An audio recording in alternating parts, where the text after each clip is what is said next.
It was a Tuesday in March, 11,047 at night, and I was still at my desk when my stepfather's name lit up my phone screen. I stared at it for 3 full rings. My stepfather never called me, not on my birthday, not when my mother was in the hospital last winter, not ever. So when his name showed up on my screen at midnight on a Tuesday, I knew exactly what it was about. I let it go to voicemail. He didn't leave one. I set the phone face down and went back to the title search I had been running for the past 2 hours. The one from my grandmother's house on Clover Hill Road, the one she had left to me 6 months ago, and a handwritten amendment to her trust that my stepfather had been contesting ever since the ink dried. Drop me a comment and tell me where you're listening from tonight. I'd love to know who's out there with me. My name is Lily. I'm 31 years old. I'm a real estate title examiner, which means I spend my days untangling the legal history of properties. Who owned what, when, how it transferred, and whether the chain of ownership is clean. I find forged signatures. I find fraudulent liens. I find the quiet, patient crimes people commit against each other inside the pages of public record. I am very good at my job. And for the 6 months between my grandmother's funeral and that Tuesday night phone call, I had been quietly, methodically doing my job on my own family. Let me back up. My grandmother Ruth raised me from the time I was 9 years old. My mother remarried when I was 7, and my stepfather, who I will call by what he was, a man who believed everything in a room belonged to him the moment he walked into it, made it very clear from the beginning that I was not part of his plan. By the time I was 9, my mother had a new baby, a new house, and a new life that didn't have a lot of square footage for a quiet, watchful little girl who asked too many questions. So, I went to live with Grandma Ruth. Grandma Ruth lived alone in a 4-bedroom farmhouse in central Virginia on about 12 acres of land. She had lived there for 43 years. She grew tomatoes in the summer and put up preserves in the fall and kept the same percolator on the same burner for as long as I could remember. She taught me to read a county map. She taught me to balance a checkbook. She taught me that land doesn't lie, because land is the one thing people can't move or hide or explain away. She left me the house. Not my mother. Not my stepfather. Not my half-brother, who was 22 and had never once driven the 3 hours to visit her. Me. She had amended her trust 11 months before she died, removing my mother as the primary beneficiary of the real property and adding me instead. The amendment was witnessed, notarized, and filed correctly with the county clerk's office. It was airtight. I know because I pulled the document myself the week after the funeral and read every line of it twice. My stepfather hired an attorney to contest it within 3 weeks of the burial. His argument was that Grandma Ruth had been mentally incapacitated when she signed the amendment. He submitted a letter from a doctor, not her doctor, a doctor she had seen once for a minor procedure, suggesting she had shown signs of confusion during an appointment 8 months before she died. He also submitted an affidavit from my half-brother saying she had called him by the wrong name twice during a Thanksgiving visit. She had called him by our dog's name. His name was Chip. The dog's name was also Chip. Grandma Ruth thought it was funny. I have a video of her laughing about it. My attorney filed a response. The court set a hearing date, and in the meantime, the house sat empty and legally tangled, which meant no one could touch it. Or so my stepfather thought. What he didn't know, what I had not told anyone in my family, was that 4 years before she died, Grandma Ruth and I had sat down at her kitchen table with a different attorney, one she had chosen herself, driven herself to see, paid for herself with a check from her personal account. That attorney had prepared a separate deed, a life estate deed, with a remainder interest granted to me, recorded with the county in the land records office. A life estate deed is not a will. It is not a trust. It does not go through probate. It does not get contested the way a trust amendment does. The moment Grandma Ruth passed away, the remainder interest, the house, the land, all 12 acres, transferred to me automatically. by operation of law. No court approval needed, no hearing, no judge. The trust amendment my stepfather was contesting was almost beside the point. I had pulled the deed recording myself the day after the funeral, confirmed the chain of title, and said nothing. I had let him hire his attorney. I had let him file his contest. I had let him spend the better part of 6 months and what I estimated to be somewhere between $15,000 and $20,000 in legal fees fighting over something that was already mine. I am a title examiner. I know exactly how long it takes for people to realize they've been looking at the wrong document. It took my stepfather 6 months and 11 days. That was why he was calling me at midnight on a Tuesday. He didn't leave a voicemail, but he sent a text at 12:03 a.m. It said, "We need to talk about the house. There are some options we should discuss as a family." I read it. I set the phone back down. I went to bed. In the morning, I called my attorney. And then I called the property management company I had hired 2 weeks earlier to handle leasing inquiries for the Clover Hill Road property, because I had already listed it as a long-term rental at market rate, and I had already accepted an application from a retired school teacher named Mrs. Paulson who wanted to move in on the 1st of April. That was when the calls started in earnest.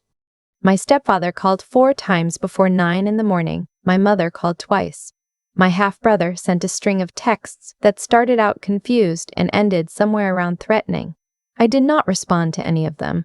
I had a full day of title work scheduled, 3 closings to support, and a deed package to prepare for a commercial transfer in the next county over.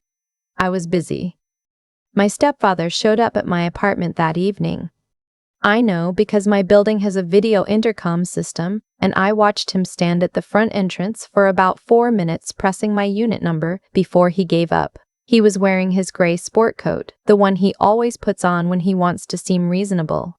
He had a folder tucked under his arm. I assume the folder contained whatever his attorney had told him constituted leverage. It did not contain leverage. I had already spoken to my attorney. I knew what he had. I did not buzz him up. 3 days later, I got a certified letter from his attorney.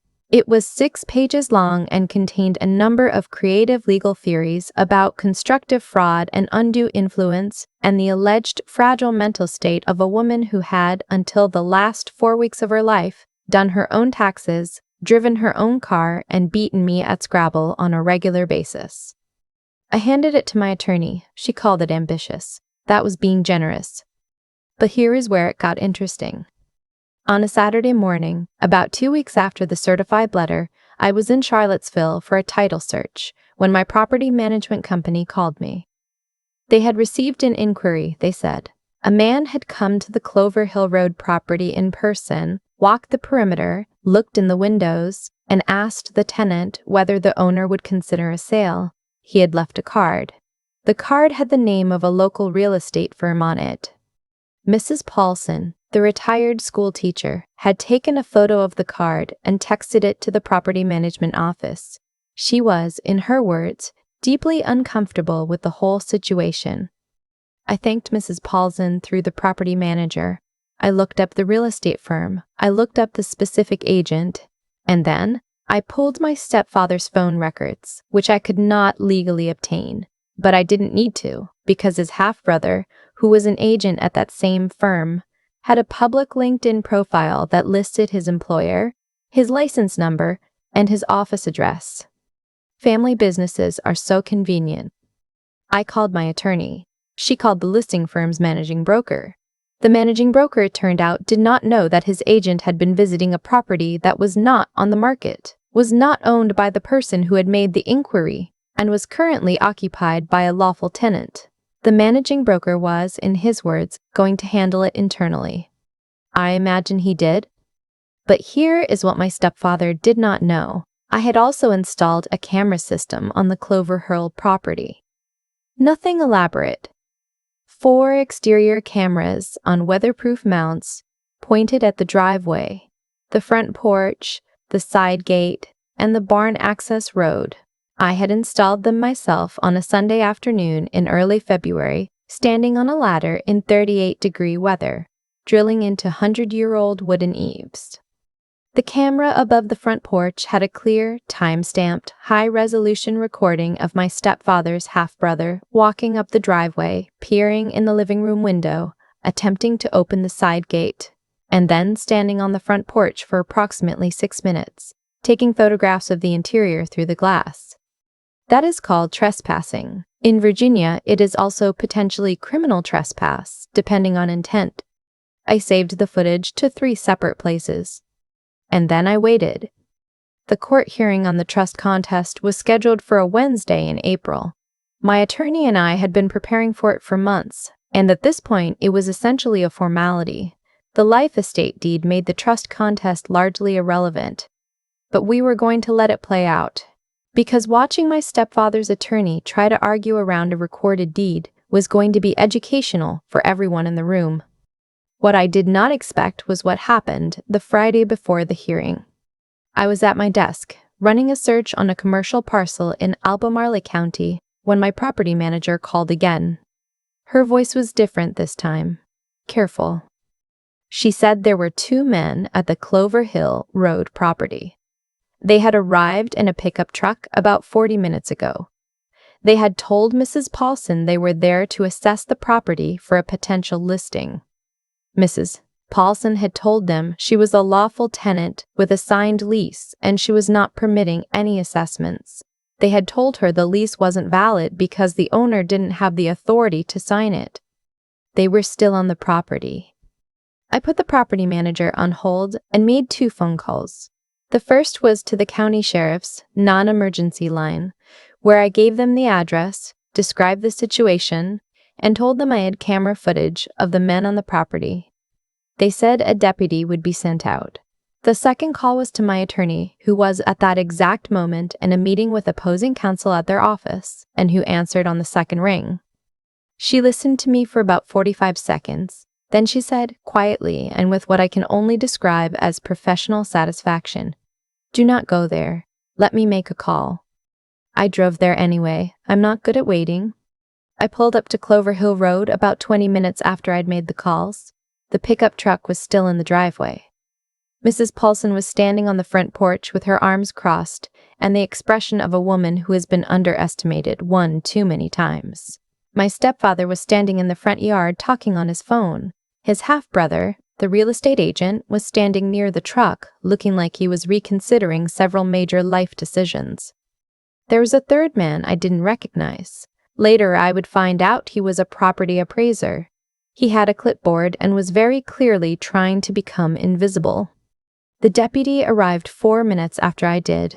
He was calm, unhurried, and he had already spoken to someone in the county recording office before he got there, because the first thing he did was ask my stepfather for his name and then confirm that the recorded deed for the property showed no ownership interest in that name.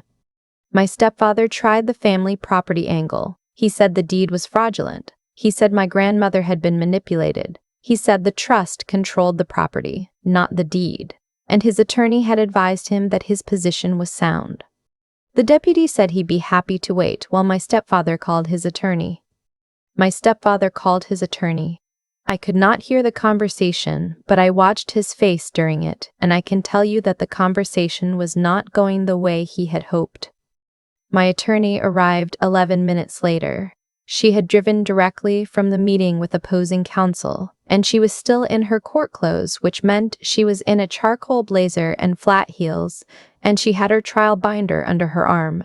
And when she walked up that gravel driveway, she looked like the kind of person you do not want standing on the other side of anything. She introduced herself to the deputy. She provided him with a copy of the recorded life estate deed, a copy of my grandmother's death certificate showing the remainder interest had vested, and a copy of the time-stamped camera footage showing my stepfather's half-brother trespassing on the property 3 weeks earlier. The deputy looked at the footage. He looked at the half-brother. The half-brother said something about just looking. The deputy explained the difference between looking and trespassing in the Commonwealth of Virginia. My stepfather tried one more move. He said I had forged my grandmother's signature on the deed. He said he could prove it. He said he had a handwriting expert. My attorney opened her binder. She produced the notarized acknowledgement from the deed, the notary's license number, the commission expiration date, and a certified letter from the notary confirming the signing. She also produced a copy of the check my grandmother had written to her attorney for the deed preparation, from my grandmother's personal checking account, in her own handwriting, dated 4 years before she died. The deputy looked at my stepfather for a long moment. "Sir," he said, "I'm going to need you and your party to leave this property." My stepfather said I had set him up. I said, "I just let you make your choices." He stood there in the front yard of my grandmother's house for a moment, in the cold April air, with his hands open at his sides like a man trying to figure out where everything went. Then he looked at me, really looked at me, maybe for the first time since I was 9 years old. And I think in that moment he finally understood that I had not been afraid of him for a very long time. He left without saying another word. His half-brother followed him to the truck. The appraiser had already walked back to his car while the deed conversation was happening. The deputy stayed long enough to take a full report. He confirmed that the footage of the earlier trespass had been logged. He told me the county attorney's office would follow up on the trespassing matter, and that the report from today's incident would also be included in the file. He shook my hand and drove away. My attorney and I stood on the porch with Mrs. Paulson, who had made coffee at some point during the whole thing and who handed us each a cup without being asked. The trust contest was dismissed at the Wednesday hearing. My stepfather's attorney withdrew the filing the morning before, which my attorney told me was a very expensive way to do something she could have told him to do 6 months ago. The trespassing report was reviewed by the county attorney. My stepfather's half-brother received a formal criminal trespass warning. No charges were filed, but the warning went into the record and stays there. My mother called me twice in the weeks after. I let both calls go to voicemail. She left one message, about 4 minutes long, that covered a lot of ground. She was sorry she hadn't known what he was doing. She hoped we could talk. She missed me. I saved the message. I haven't decided what to do with it yet. My half-brother sent me a single text that said, "That was messed up what you did." I read it and put my phone in my pocket and went back to the title search I had been working on. The house on Clover Hill Road is Mrs. Paulson's home now, for as long as she wants it. She brought me a jar of strawberry preserves at the end of April. She grows her own strawberries. She put them up herself. She sets the jar on the same kitchen counter where my grandmother used to keep her percolator. Some things stay where they belong. I still work the same job, still run title searches, still pull on the threads that other people hope no one will find. I'm good at it because my grandmother taught me that the truth about a piece of land is always in the record, if you know where to look and you're willing to sit with the paperwork long enough to let it speak. She knew exactly what she was doing when she sat down with that attorney 4 years before she died. She knew exactly who in her family could be trusted with something permanent. She didn't tell me about the deed until the year before she passed. Just mentioned it one afternoon while we were going over her filing cabinet together. The way you'd mention where the spare key was kept. She handed me a copy, filed in a folder she labeled with my name, and said, "This one's already done, sweetheart. Nothing for anybody to argue about." She was right. She was always right. I kept the folder. I kept the deed copy. I kept the recording of her laughing about the dog at Thanksgiving. And when everything was over, when the filing was dismissed and the property was quiet and the truck was gone from the driveway, I sat in her kitchen for an hour while Mrs. in driveway. Paulson moved around in the other room, and I let myself feel how much I missed her. Then I locked the gate on my way out. I've thought a lot about the moment my stepfather stood in that front yard with his hands open at his sides. Not because I enjoyed it, though I'd be lying if I said there was nothing satisfying about it, but because of what his face told me. He looked genuinely confused, like someone had changed the rules without warning him. And I realized, standing there watching him, that no one had changed anything. The rules had always been what they were. He had just never believed they applied to him. That's the thing about people who take from others for long enough. They stop seeing it as taking. They start seeing it as their natural right. My stepfather spent 6 months and a significant amount of money fighting for something he had never owned, had never built, had never tended. He fought for it the way someone fights for a thing they believe belongs to them by the simple fact of wanting it badly enough. And when the law said otherwise, when the deed said otherwise, when the DD said otherwise, when the DBD said otherwise, when the DBD said otherwise, he called it unfair. He could not locate, anywhere in his understanding of the situation, the possibility that he was simply wrong. My grandmother Ruth understood something that took me longer to learn. She understood that doing the right thing is not the same as being passive. It is not the same as waiting and hoping. Doing the right thing, the honest thing, requires actual work. It requires sitting down with an attorney years before you need to. It requires keeping records. It requires knowing exactly what you own and how you own it and what the law says about it. She didn't protect me with sentiment. She protected me with paperwork. That is a form of love I will spend the rest of my life trying to deserve. I think about the 11 months I spent watching my stepfather's legal contest play out, knowing what I knew, saying nothing. People sometimes ask me, when I tell this story, whether that felt dishonest, whether I should have just shown him the deed from the beginning and saved everyone the time. I used to stumble on that question. Now I don't. I didn't hide the deed. It was recorded in the public land records. It had been sitting in the county office for 4 years, available to anyone who knew to look. He chose not to look. He chose to assume. There's a difference between concealment and simply not handing someone the answer to a test they never bothered to study for. What Grandma Ruth gave me wasn't just 12 acres and a farmhouse. It was a lesson about what it actually means to be prepared. Not paranoid. Not defensive. Prepared. She saw clearly, thought carefully, and then she acted. Quietly, completely, without announcing it to anyone who might try to interfere.